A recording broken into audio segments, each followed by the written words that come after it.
My name is Megan, and I used to think I was doing the right thing, being the bigger person, keeping the peace, helping family. But when that so-called family took advantage of me in the worst possible way, I learned that kindness without boundaries becomes self-destruction. I watched my golden stepsister's kids for free day after day, while she guilt-tripped me into silence. And I swallowed it all, thinking maybe I owed it to her, to them, to our broken family. But the night I caught her with my husband while I was at home with her children, again that's when something inside me snapped. That betrayal cut deeper than all the years of being invisible in my own home. She thought I'd stay quiet, play the good daughter, the good sister. She thought wrong. Because what came next didn't just expose her, it rebuilt me, one painful truth at a time. From the moment my father married Linda, I knew my place in the family had shifted, and not in a good way. I was 14 when they said, "I do," in a backyard ceremony I wasn't even invited to help plan. Linda came into our lives with polished nails, a glittering smile, and her daughter, Camille, in tow, a 12-year-old with golden curls and a voice like sugar. Everyone adored Camille. Teachers, neighbors, my grandparents, even our dog seemed to prefer her. But no one adored her more than my father. He used to take me to the park on weekends, just the two of us. We'd toss a football or grab pancakes at this greasy diner we both loved. But after Camille arrived, our weekends changed. "Camille wants to try horseback riding," he said one Saturday. "We'll all go." But I never got a turn on the horse. I stood by the fence, watching her beam as my father clapped from the sidelines. That was the beginning. Camille got new clothes, a private piano teacher, and dance lessons. I got hand-me-downs, forgotten birthdays, and maybe next week, as a reply to everything I asked for. At first, I thought I was just imagining it. Maybe I wasn't as easy to love. Maybe I needed to be more like her, more helpful, more cheerful, more obedient. So I tried. I offered to help Linda with dinner, complimented Camille's endless achievements, even gave up my room when they decided she needed more light. I told myself it was just temporary, that if I worked harder to be liked, it would balance out. It didn't. Linda would gush about Camille's science fair ribbons like she'd split the atom. But when I won a regional art competition, she glanced up from her phone and said, "Oh, that's nice." Camille had braces, and suddenly the whole house adjusted to her food preferences. I had 2 impacted wisdom teeth and got a ride to the oral surgeon in silence. My mouth hurt. But what stung more was my dad asking if I could take the bus home because he had to pick Camille up from her music recital. I learned not to complain. Complaining only made me seem jealous or ungrateful. Those were Linda's favorite words for me. Jealous, ungrateful, dramatic. I began to think, maybe she was right. Maybe I was the problem. Then college came, and I left home. For the first time in years, I could breathe. I poured myself into design school, found friends who actually saw me, and built a life that had nothing to do with my stepsister's spotlight. I thought I was free. Until they moved to my city. Camille and her husband Dan came with their 2 toddlers, claiming they wanted a fresh start. I smiled politely. I even took a day off work to help them move in. But something about the way Camille hugged me made my skin crawl, like she was already planning how to use me. It started with small things. "Megan, could you watch Leo for an hour?" Then, "Megan, I just need to run a quick errand."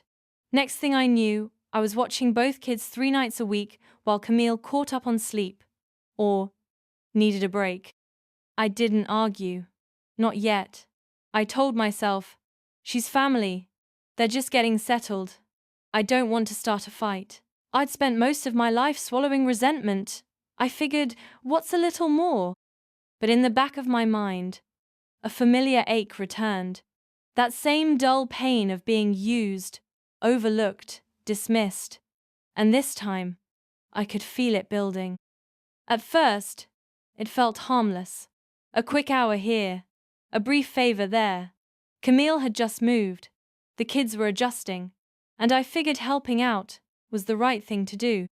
I'd been raised to be considerate, but considerate became convenient for her. She started dropping the kids off without checking. One Thursday, I was halfway through a pitch meeting on Zoom when the doorbell rang.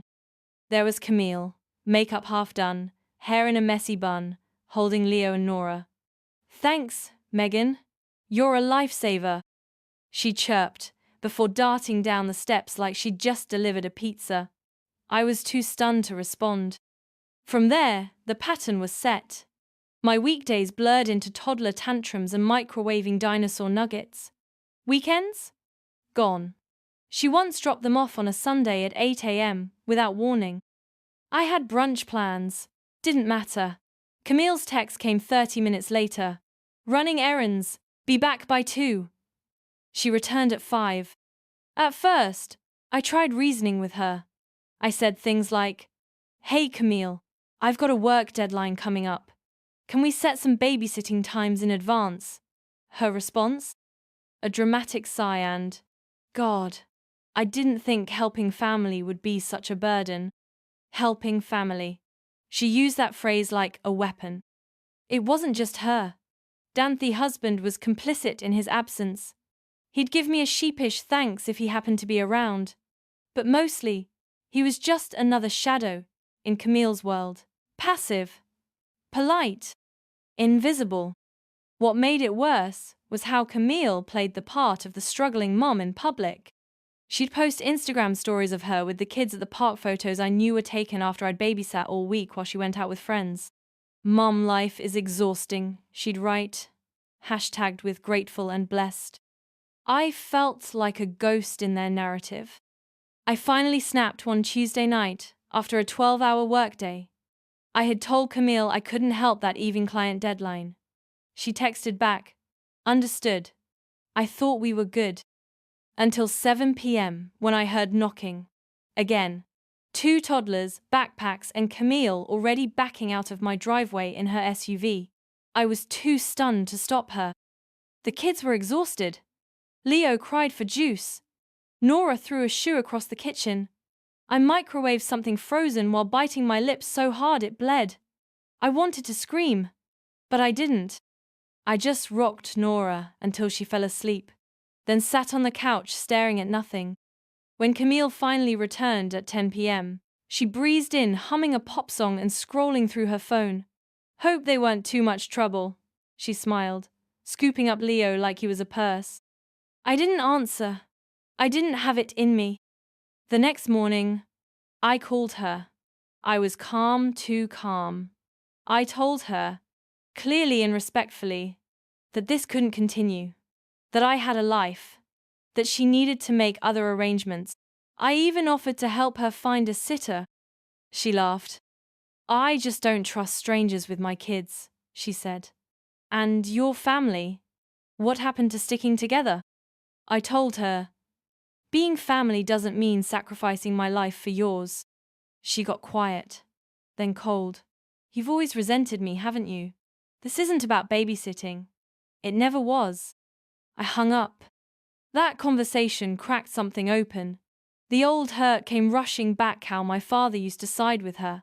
How Linda called me selfish if I so much as asked for fairness. I wasn't just dealing with a toxic sister, I was reliving the ghost of my childhood. I realized Camille wasn't using me out of desperation. She was doing what she had always done, expecting the world to revolve around her. And I had let her. But not anymore. The morning after that phone call, I woke up to silence. No texts, no knocks. It felt peaceful. I made coffee and actually sat down with afterthought. For the first time in weeks, I didn't have to rush to entertain someone else's children. I thought maybe Camille finally got the message. I was wrong. That afternoon, I got a call not from her, but from my dad. His voice was casual at first. "Hey, Megan, how's work?" Then the tone shifted. "So, I heard you're having a bit of a disagreement with Camille." I sighed. Of course! She ran to him. I braced myself. She's going through a lot, he continued. New city, 2 young kids, a husband working long hours. Maybe cut her some slack? Dad, I interrupted, trying to stay calm. I've been watching her kids every day while she goes out. I have work too, and a life. There was a pause. Then the inevitable. You've always had a difficult time with your sister. I felt my stomach tighten. That phrase. That same dismissive, lazy conclusion they'd used for years. Difficult time with your sister. As if I was the problem. Again. I tried to explain careful that this wasn't childhood jealousy or old rivalry. It was boundaries. It was exhaustion. It was being manipulated. He didn't get it. Or maybe he didn't want to. She's just overwhelmed, Megan, he said. You're single, you work from home, it's not like you don't have time. And there it was. My choices, me autonomy being, used as proof that I should sacrifice more. I'm not her nanny, I said flatly. And I'm not a bad person for not wanting to be. There was silence on the line, then a sigh. Linda and I just think you're being a little cold. This family's been through enough. Linda, his wife. Camille's mother. Of course she had opinions. She always did, even when they weren't welcome. I'm being cold? I laughed bitterly. You didn't say a word when Camille dumped her kids on me every night. But the minute I say no, suddenly I'm heartless. Megan, he began. But I was done. I have to go. I hung up before I exploded. Within the hour, Camille texted. So you talked to Dad? I knew you'd make this all about you. It's always about you. She followed it up with, just remember who was there for you after Mom left. That one hit deep. Low blow. I stared at my screen, the rage pulsing in my chest. They always use that trauma as a leash. Camille was never really there for me. She just looked like she was while making herself the center of attention. The day my mom moved out, Camille brought me hot chocolate and then cried in front of everyone about how she didn't know how to be a big sister to someone so closed off. She weaponized sympathy. I remembered Linda, always making me feel like an ungrateful guest in my own home. How she decorated the family Christmas tree with Ashley's first ornament front and center every year, even though mine was shoved in a box somewhere. How she once told me, Camille's not your enemy, sweetheart. You just feel threatened by how bright she shines. I don't know what hurt more, the words or the fact that my dad never disagreed. By the end of the day, I was exhausted. Not from childcare, from defending my right to exist outside of someone else's shadow. That night, I opened my laptop and started journaling. Not just about Camille, but about all of it. The favoritism, the invalidation, the way I had molded myself for years to be smaller, quieter, less trouble, all to stay acceptable. But I wasn't going to be palatable anymore. If speaking up made me cold, so be it. I closed my journal with a new resolve. Next time they tried guilt-tripping me, they'd find the door locked. Emotionally, mentally, spiritually, and soon, physically. The next few days passed in uneasy silence. I blocked Camille's number. I muted Dad's texts. It wasn't peace, but it was quieter. I tried to focus on work again, designing layouts for a client's fashion catalogue. But my mind kept circling back to what Jessica told me. Camille, at the mall, holding hands with someone who wasn't Jason. The memory of her dropping off the kids with barely a word while she ran errands burned hotter now. My stomach twisted with realization she hadn't just been using me to avoid parental duty. She was using me to cheat. And worse, she thought I'd never catch on. I couldn't let it slide. Not just because of Jason, who was a decent guy and didn't deserve this. Not just because of the 2 kids, who would one day understand what kind of mother they had. But for me, for the girl who had spent years being the family doormat. This time, I would be the one in control. The plan formed quickly. When Camille texted me from a different number, probably a burner account or Jason's phone, I answered calmly. She was polite now, even sweet. Said she needed just a couple hours of help with the kids. Promised she'd be back before dinner. Said she was overwhelmed again. I said yes.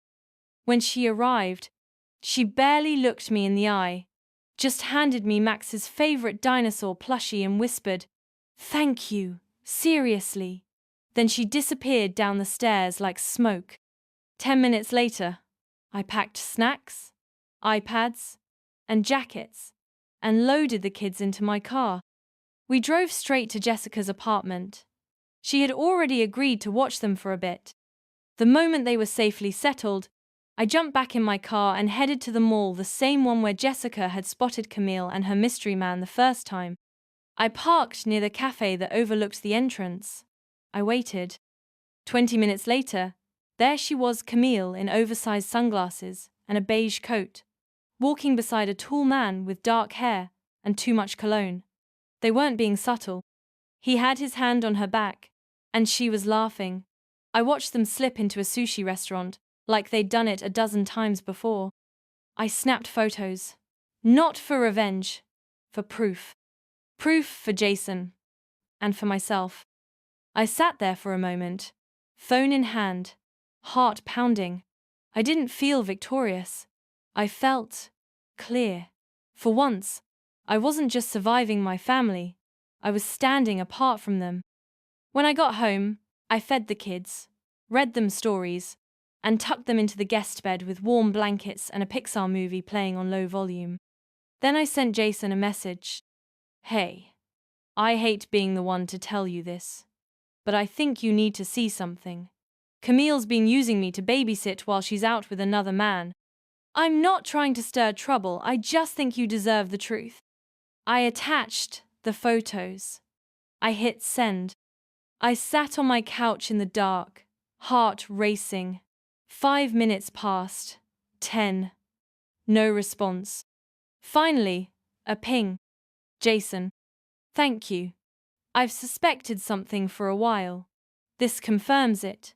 I appreciate you telling me." That was all. No explosion. No blame. Just quiet acknowledgement. It was more grace than I ever got from my own blood. The next morning, Camille stormed into my apartment at 9:13 a.m. like a hurricane, screaming, "What the hell did you say to Jason?" The kids, still sleepy, stared from the couch. I calmly stood, met her wild eyes, and said, "I told him the truth." "You're trying to ruin my life." "No," I said. "You did that yourself. I just stopped helping you hide it." She slapped the counter with her palm. "You are so bitter. You've always been jealous of me." I laughed. "You think I want your life? Really? I watched your kids for free while you lied to everyone. That's not jealousy. That's resentment." She stood there shaking, unsure what to say. Then her voice cracked.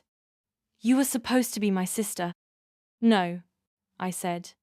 "You made sure I never got to be." And just like that, she left. Not a single word more. The apartment was quiet again. I stood for a few seconds, still feeling the echo of the door slam behind Camille. Olivia had curled into a ball on the couch. Max clutched his plush dinosaur like a life vest. I crouched beside them and said softly, "Hey, it's okay. Everything's fine." I turned on a cartoon to keep them distracted while I made a mental checklist of what to do next. I didn't hear from Camille again that day, or the next. But I did hear from Jason. He called. His voice was low but calm. "I wanted to thank you in person," he said. "You don't have to," I replied quickly, unsure of how much he really wanted to hear from me now. "No, I do," he insisted. "You saved me. I've been feeling like something was wrong for a while, but I kept second-guessing myself. Camille, she's really good at twisting things." I nodded, even though he couldn't see me. "She is." He went on to say he'd confronted her. She'd denied everything until he showed her the photos. Then came the tears, the deflection, the excuses. But the mask was off. She couldn't keep up the lies anymore. Jason told me he'd filed for divorce that morning, said he was planning to move out of the city with the kids and start over, somewhere quieter, somewhere safer. I can't let my kids grow up thinking that kind of dishonesty is normal, he said. And then, after a pause, "You were the only one who told me the truth. That means more than you know." For the first time in a long while, I felt seen. We hung up, and I just sat there, processing it all. The years of Camille using people, manipulating my father, twisting every story to her favor, and now, finally, someone wasn't buying it. I wasn't alone anymore. But peace didn't last long. 2 days later, my phone lit up with a call from my father. I hesitated. I didn't want to hear more guilt-tripping or one-sided lectures, but curiosity or maybe hope won out. "Dad," I said cautiously, "what did you do?" His voice was sharp. No greeting. No pause. "Camille's marriage is falling apart because of you. She's devastated." I laughed bitterly. "She's devastated because she got caught. She said you stalked her, took photos." "She used me, Dad," I interrupted. "She dropped her kids off every day so she could go cheat on her husband. And when I called her out, you still defend her?" There was a long silence on the other end. "Family means we don't betray each other," he finally said. "No," I snapped. "Family means not using each other." He sighed heavily. "I just don't want us to be divided." "Then maybe you should have stood up for me the last 20 times she threw me under the bus." Another silence. "Camille needs support," he tried again. "This is a difficult time." "And what about me?" I exploded. "What about the years I got ignored, dismissed, treated like I didn't matter?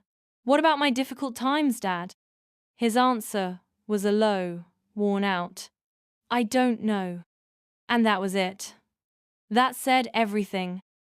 He didn't want truth, he wanted comfort. And Camille always gave him that on the surface, at least. I hung up without another word. That evening, I poured a glass of wine and sat on my balcony. I watched the city's lights blur into the dusk and thought about everything I'd been through. The betrayal, the resentment, the chaos. And still, underneath it all, a strange calm had settled over me, because I wasn't shrinking anymore. I wasn't bending for them, or apologizing for holding boundaries. I was done letting people step over me like a welcome mat with my name on it. For the first time, I wasn't waiting for their approval. I was living my life. And if that meant walking alone for a while, then fine. At least the road was mine. The next few weeks passed in a kind of quiet defiance. I stopped answering Camille's texts. I muted my father's number. For the first time since I was a teenager, I made my peace a priority. No more guilt. No more adjusting myself to fit someone else's comfort. I focused on my work, got back into my design projects, even took on a new client for a boutique brand in San Francisco. I started going for morning walks again, something I hadn't done in months. I even took a weekend to drive out to a lakeside town just to sketch and breathe. It was like I had peeled off a layer of resentment that had clung to me for years. My world was smaller without them, yes, but it was also quieter, clearer. But of course, Camille wasn't finished. One Saturday morning, I was at a cafe reading emails when I noticed a woman walk in shoulders stiff, eyes scanning. Camille. She spotted me immediately and made a beeline to my table. "I'm not doing this," I said before she even opened her mouth. She sat, anyway. "I'm not here to fight," she said, though her tone was already tight. "I just want to talk." I closed my laptop and folded my hands. "You've had weeks. What's left to say?" She hesitated, clearly rehearsing something. "I made mistakes, okay? I messed up. But you didn't have to go that far. You didn't have to ruin my family." That stung. Not because it was true, but because it was so painfully typical. I didn't ruin your family, I said. You did that when you used your sister like a doormat to sneak around behind your husband's back. Camille looked away. You could have just said no. You didn't have to expose me. I did say no, I reminded her. You didn't listen. She was quiet for a second, and then she played her final card. Dad's devastated. You know. He's not sleeping. He thinks he's losing both his daughters. I exhaled slowly, letting that one settle. Then maybe he should have acted like he had 2 daughters in the first place. Camille blinked. That's not fair. What's not fair? I snapped. Is a lifetime of being told to just let it go, of being treated like the backup daughter, of being handed guilt every time I dared to ask for space. So no, I'm not going to carry your shame on my shoulders anymore. Camille stared at me like she'd never really seen me before. You've changed, she whispered. No, I said. I've just stopped pretending. She stood up, flustered. Fine. Be like that. I nodded. I will. She left the cafe without another word, and I sat there, heart pounding but weirdly steady. I wasn't proud of the fight, but I wasn't ashamed either. That night, I got a text from Jason. Just one line. You okay? I stared at it for a long time, then typed back. Better than I've ever been. Because I was. No more babysitting. No more being the fixer. No more pretending Camille didn't hurt me. I was finally building something for me. And for once, that was enough. A week passed after my final confrontation with Camille. I thought things would settle, maybe not fix, but settle. But life has a funny way of circling back, just when you think the dust has cleared. It was a Thursday evening, and I had just wrapped up a client pitch when my phone buzzed with a name I hadn't seen in weeks. Dad. I stared at the screen, debating whether to let it go to voicemail again. But something inside my curiosity, maybe hope, pushed me to swipe. Hello? There was a pause, like even he didn't expect me to answer. Megan, he said finally. His voice sounded different, slower, less sure. I waited. I've been thinking a lot about what you said, about everything. Silence on my end. I want to apologize, he added. That stopped me. I've always tried to keep this family together. Your mother leaving, it broke something in me. When I married Diane and brought Camille into our lives, I thought I was fixing that. But I see now I was just replacing one gap with another, and I did it by pushing you to the edge. I didn't know what to say. For years, all I wanted was acknowledgement. But now that it was here, I wasn't sure what to do with it. He continued. Camille told me everything well, her version. But then Jason called me. That name. My chest tightened. He told me what really happened, sent me the photos, told me how you looked after the kids, even when you were being used. Said he wouldn't have known the truth if not for you. There was a long breath on his side. I was wrong, Megan. I let Camille weaponize family against you.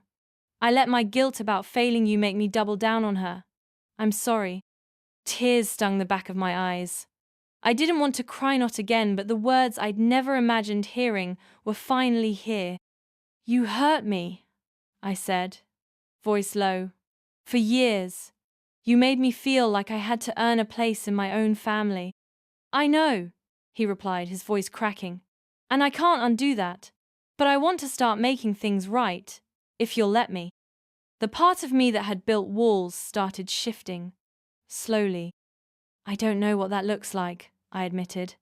I'm not sure we can go back. Maybe not, he said. But maybe we can go forward. That line stuck with me.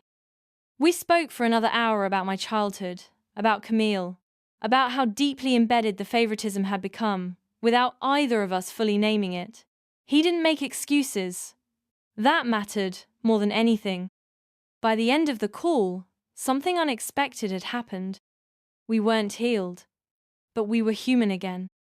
That night, I lay in bed, replaying everything. The years of silence, the guilt, the fights, and now, finally, a small moment of truth. For the first time in a long time, I felt like the cycle might be breaking. Not because someone else fixed it, but because I stopped letting it define me. The morning after my father's call, I woke up lighter. Not euphoric, not everything was fixed, but something in me had unclenched.